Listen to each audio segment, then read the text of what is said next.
আমি সকালবেলায় অন্য রূপে ছিলাম, মুকুট অন্য পরেছিলাম। এখন দেখো আমি পাগড়ি বেঁধেছি, কেমন লাগছে আমাকে কিন্তু বলো।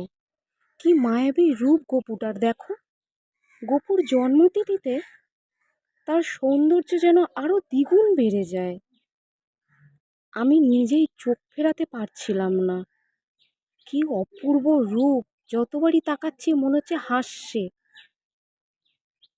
সবাই গপুকে কিন্তু আদর দিও, হ্যাঁ, সেই সঙ্গে তোমরা আশীর্বাদও নিও।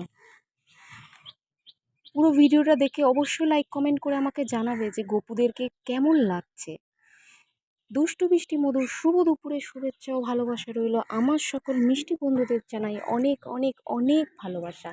তোমাদের সারা দিনটা খুব ভালো কাটুক ভগবানের আশীর্বাদে। তোমাদের জন্য এটাই আমার তরফ থেকে কাম্য রইল। টাটা বন্ধুরা, সবাই খুব ভালো থেকো, সুস্থ থেকো।